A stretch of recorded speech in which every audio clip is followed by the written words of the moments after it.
Welcome back to my channel, and we've got, which I mentioned it on my last video, I could do some fight night tales. And this particular tale it wasn't my fight night, it was Anthony Crolla's fight night tale. The night that he defended his WBA title against Ismael Barroso, Colombian I believe, big puncher. He'd come over to the UK and was fighting Ant for his WBA lightweight title, and Barroso was a southpaw. So a couple of weeks out, I was finishing off Ant's sparring. I'd finished work, I was working on sites at the time, finish work, go home, get some tea, then drive over to Manchester to Joe Gallagher's gym, in the old Amir Khan gym, that's where they were at the time, and I'd do some sparring with him. We were looking good in training, and it got to a week out from his fight, which I thought would have been his last one, which normally that's what most people do. They won't spar any closer than a week out, risk of injury and all that sort of stuff. So we'd finished that spar the week out, and then Joe actually said, could you come one day next week? I'll arrange it with you after the weekend, but could you come one day next week? I just want to, he says, it won't be a full spar.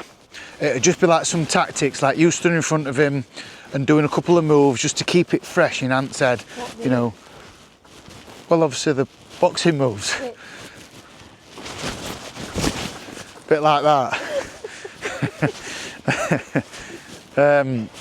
So not a proper spar, which I thought, well, yeah, I'm happy to do that. So the day that we actually arranged was Thursday. Bearing in mind he's fighting on Saturday, it was after the press conference. I went over, so the day before weigh-in, went over thinking I was just going to do a bit of technique with him. No real punching, certainly not hitting him. When I got to the gym, Joe actually said, he says, have you got all your kit with you? I said, yeah, it's all in my bag. He went, we're just going to spar. I was like, what? He says, but he's fighting in 2 days. And he says, yeah, I think we're just going to do 4 rounds. So yeah, the Thursday before his fight on Saturday, he sparred. And for me, sparring, I was so nervous about either hitting him in the wrong place or potentially cutting him or clashing heads. And so I gave him a workout, and we did the 4 rounds. And Ant were kind enough to give me 2 free ringside tickets, because I was his main sparring partner for that camp, to obviously go and watch him. And just before I left gym, Joe actually said then, he says, so when you come on Saturday, could you bring a gym bag with your kit in? I said, why?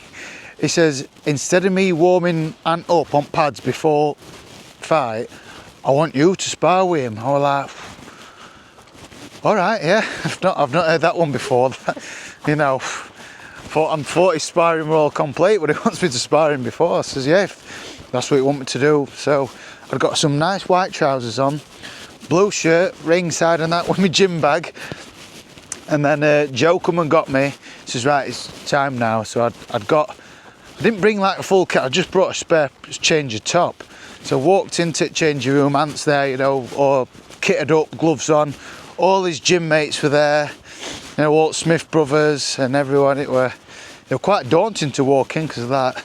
What are you doing here, Matt? And then, so I changed my top, and I'd got my white chino trousers on, got head guard gloved up, and so we sets off. And because I've got my white trousers, Jose Burton were actually there, and as a joke he said, I hope Ant punches you on nose and busts your nose so it goes all over your white trousers. And I had a horrible spot here on my face, and the spot did pop, because Ant went, I think I've cut you, mate. Well, we're doing this little bit of sparring, I'm only tapping him. But he's looked at me, he went, Maxie, I think I've cut you. And I said, no, Matt, I think it's just a spot you've popped. Yeah. And then obviously I warmed him up, did like a bit of a light spar with him. He's ready, and then the camera crew, the production people come in. We're right, and we're ready. It's time to make a ring walk. So everyone just started disappearing. I've got my head guard on, fucking gloved up, laced up. I'm like, fucking hell. Can anyone help me? I'm sweating. And luckily Scott Quigg had noticed and he had a bit of a smirk on. He says, come here, Al. So we undid my gloves and took my head guard off. But then I was like, right, I've got this sweaty gym top on, my trainers and that on. So I had to have a quick wash my head because my head guard stinks. Didn't want to be going back to my wife sat ringside stinking. But got a quick wash in changing room there. And went out and did the job. I think it was about round 7 or 8. He stopped Barroso, took body.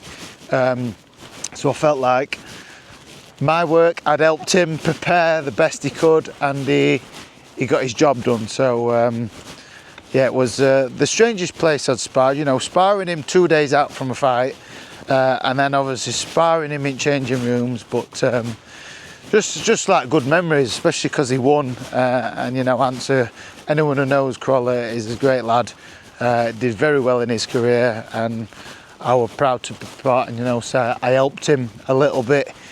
So yeah, that was a fight night tale. Probably one of many that I can start sharing. Hope you enjoyed this, and if you've had a strange fight night tale, you know, let me know in comments.